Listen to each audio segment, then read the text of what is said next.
Good afternoon. My name is Louis Baffin.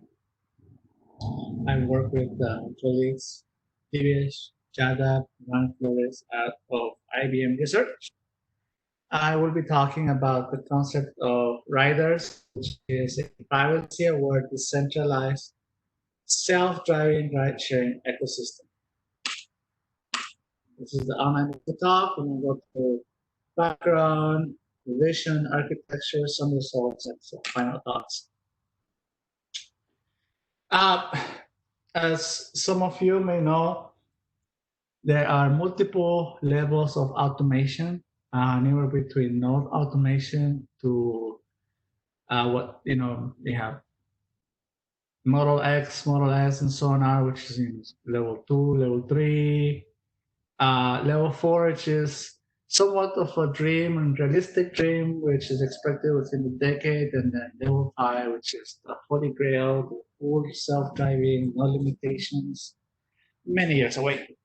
But it looks promising, right? You see, level 3, level 4s are expected to be in the 50 to 20 million within the decade. So quite a lot of them. So there's a lot of investment coming from companies like Google, Lyft, Uber, right? A lot of them, among others, of course, building these autonomous vehicles with dozens of cameras. They have lidar. They have tons of sensors in them, and most importantly, a lot of raw compute power. So you have NVIDIA, Intel, and a few others making these uh, very powerful platforms for autonomous vehicles. So you will have these mobile data centers on wheels, right? Driving around cities. Here you see the amount of compute power that is sort of expected to be required for self-driving. So it's in the significantly. So this is beyond MIPS, teraflops, petaflops, right? So a lot of compute power, right? And yes, you can probably run crisis on them. Vision, um, we want to be able to allow a seamless experience. We want to be able to allow a ride-sharing ecosystem, assuming you have autonomous vehicles, right? And we want to be able to make a seamless experience for riders or users. We want them to be able to uh, have full control of their profiles when they use it, right? Their identities when they use it, digital identity when they use it. They should be able to reset their authentication mechanisms, something similar to like password, right? So reset it, set it. It should definitely be secure, irreversible, and unlinkable, right? Unlinkable, right? So privacy first. You don't want to have a platform that tells you who's taking what rights at what point in time, right? So you want to make that a privacy first scheme. And very important, we don't want to assume that you will be carrying a mobile device, you will be carrying some authentication keys and dongle that you will most likely drop in the toilet if you go at night. With COVID, that's not possible, but we'll see in the future. Anyways, what is the vision? The vision is you have this backend, this backend that supports the ecosystem. It's a blockchain backend. You have nodes that have multiple roles. Would be an endorser, a validator, right? A user. It's not a node, it's a user. Right? You have a mobile app that has some client that talks to the blockchain. So it's your typical blockchain architecture, right? Where the only difference that your nodes are not necessarily in China. They're you know um, driving around the cities. So we want to be able to have why blockchain, because we want to support peer-to-peer payments, you want to have peer-to-peer authentication, you want to have a whole bang of immutability, of auditability, and so on. And key thing, you want to make it privacy first, passwordless, pinless, nothing clear, don't need to carry a phone. Of course, you'll need a mobile app to register, but not necessarily. You can use a kiosk or maybe a web interface to register. But key point, you don't need the phone. After you book the ride and you know where to go, you shouldn't need the phone or dongle.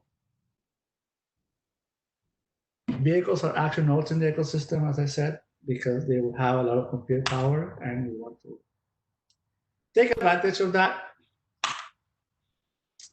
So we want to have a way to identify users who register and book rides, and we want to make sure that they are the ones who registered and booked the ride, so that they are charged for the service and they are the right person. Right? It's very important you take the person to point A to point B, but you take the right person from the right point A to the right point B. That's the whole premise of this. Right? So we want to use biometrics because you cannot change your face unless you do plastic surgery, but that's not the point here. You're not gonna do plastic surgery everywhere. Some people may. What you have versus what you need to remember, right? So you are a biometric. Your biometric is you, right? You don't have to remember a PIN or a password. It's ease of use, of course. And of course, you can have multiple biometrics and have a much stronger solution, multi-factor solution, or combined with other technologies. But it's the problem is that once it's compromised, it's compromised. Right? You can record that picture, you can Facebook, Instagram, Snapchat, Tinder, what have you. Download a picture and then you have something you can use as a biometric.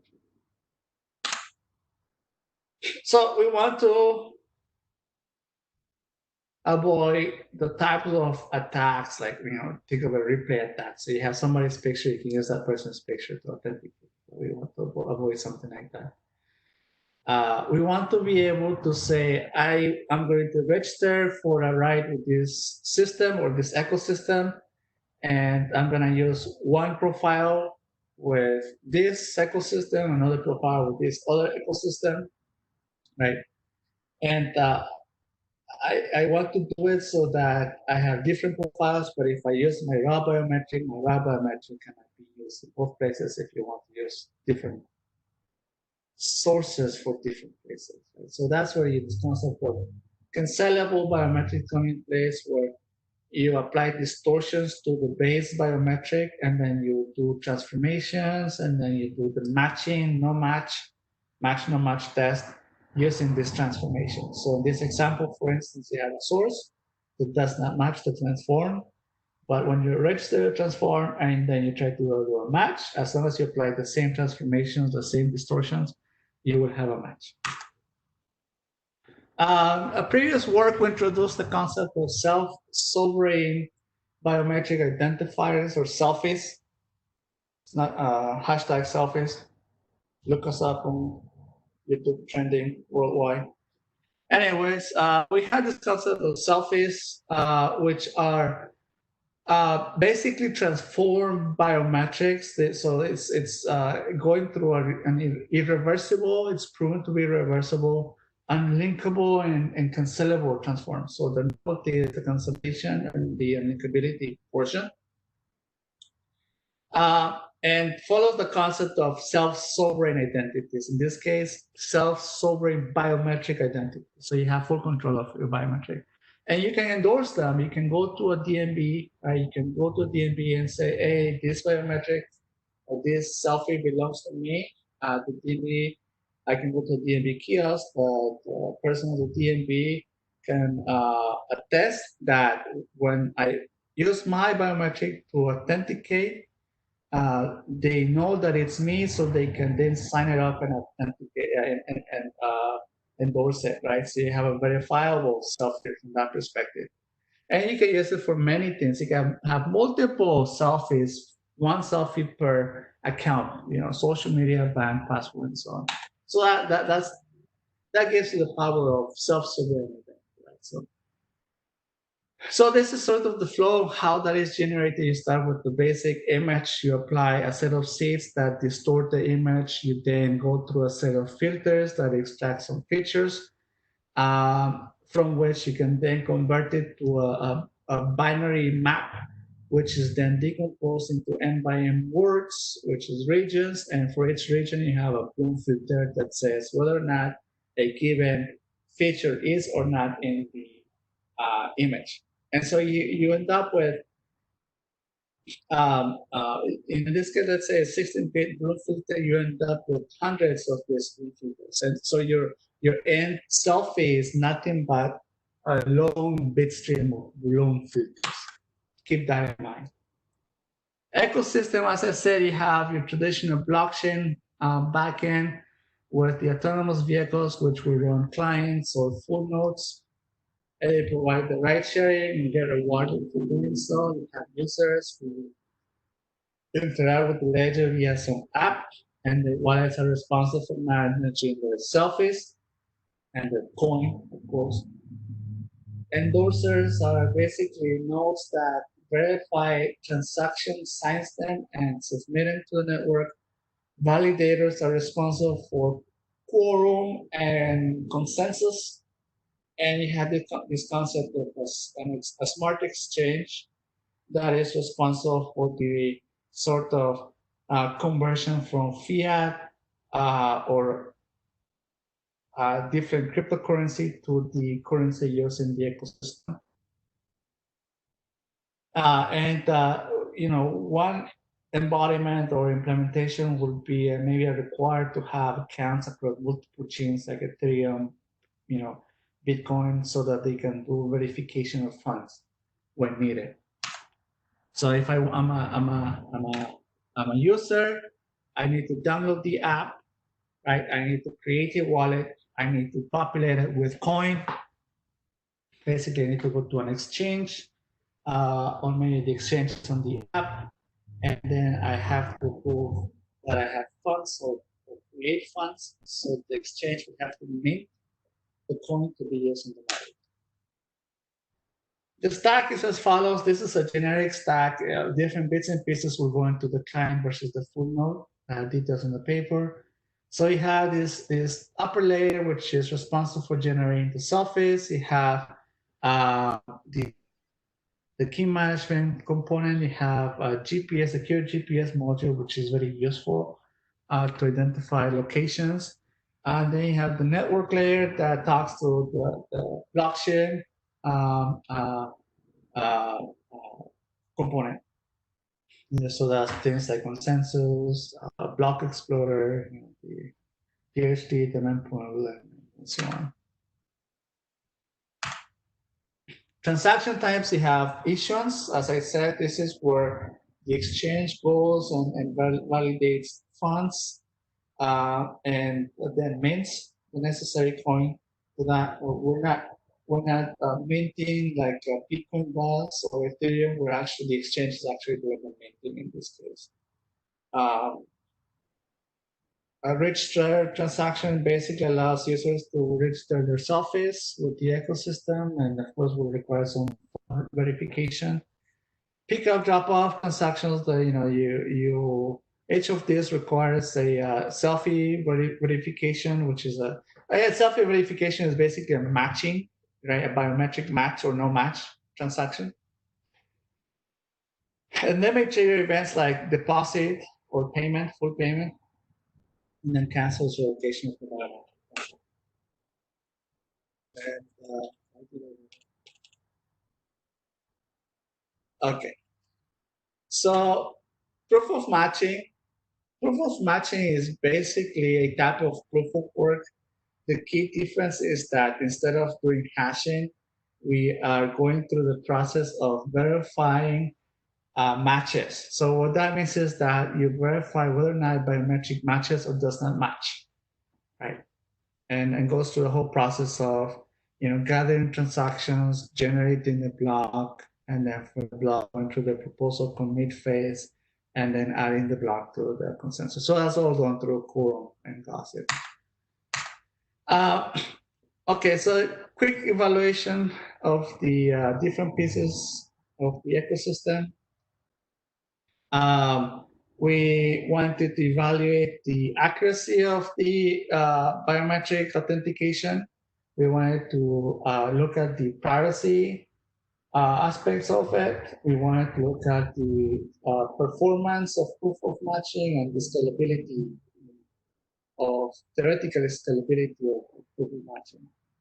We do have a POC that is running an Android-based wallet, and some endorses validators with the nodes and everything Python, C++, with Gossip, as soon as Gossip and PDF use consensus. So that is good. And we have a set of platforms, P1 through P7, each one a different combination of CPU and GPUs. We have anywhere from Power 8 to MK80s down to Jetson boards with ARM G8s and NVIDIA Xavier, to mobile devices, with Snapdragon and Adreno 540s, and so on. So that's also the flavors we have. We wanted to evaluate the end-to-end stack. So the first is the generation of the blooms, from the facial detection to the distortion to the blooming, and then the end-to-end round trip. Round trip, that's the network delay. Right? So it all depends. In this case, we may be using 4G or 3G. So, the higher the bandwidth, the better the net round trip is. So with respect to all this is done on the different P3 to P7 devices. The table 3 talks about 3 different scenarios we want to evaluate, and we want to look at the actual accuracy of the matching. So we got the first scenario, which is a match or no match for a valid registered user. So I register and I want to match myself. So we get a 94% match rate there, which it's good. The key ones are the no match, which is scenario 2 and 3, which is an unregistered user trying to get on a vehicle, or a registered user trying to get into a vehicle booked for somebody else. And so in those scenarios, we have over 98% no match, which is what we want. We want a lot of negatives there. So that's good. And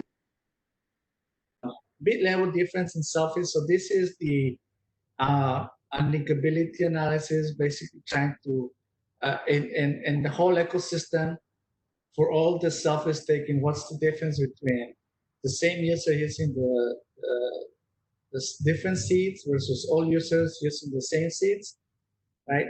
And so what we want to see is, is there a difference? And we're sort of within a margin of error. And that's something that we hope to sort of improve, so that we are indistinguishable from random. So we're within the margin of error of that. So we're good from that perspective. Finally, we wanted to look at proof of matching. And so we implemented proof of matching specific set of algorithms. Actually, I'll talk about that here. So we implemented proof of matching 4 different implementations. I'll talk about the first and the last one only. We have an AI, which is a single bit stream, so 8 layers with 10 blooms, so 80 calls per transaction, versus an optimized one, which is n users, so n matches at a time, and the GPU is trying to fully utilize the memory, right? So this is important when you are trying to do your transaction validation and you're building your blocks. So the naive approach may be useful if you are just doing simple validation of one user. The end user is when you're building, verifying transactions and building blocks, right? So at the middle layer, you have the naive approach, as you can see here from the trace. The naive approach has a lot of I/O and compute interleave calls versus the end approach and users approach, which is some memory transfers with a lot of compute, which is what we want for those scenarios. At the bottom, we have comparison between a GTX 1080, K80, and an Xavier platform. Comparison between CPU running things on the CPU versus the GPU. Obviously, the GPU outperforms the CPU as the number of users increases, and we're able to match users with good performance using COTS GPUs. So we took the sort of the results from the end users, which is about 10 kilohertz or kilo matches per second is what we call them. And we replaced proof of work in blockchain for Bitcoin. We replaced it with some other parameters to mimic the RiderS blockchain. So we have B, which would be a global blockchain. C would be a continental, and D would be a geo, which makes a lot more sense. So you see that the more localized the blockchain is, the better the block propagation, and the closer we are to more realistic implementation.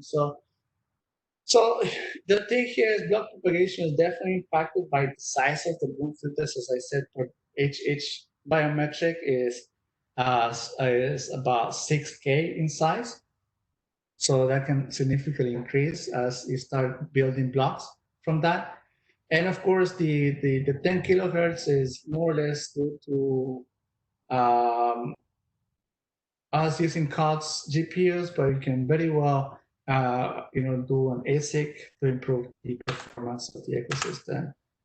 And with that, we'll stop here and wait for questions. Thank you.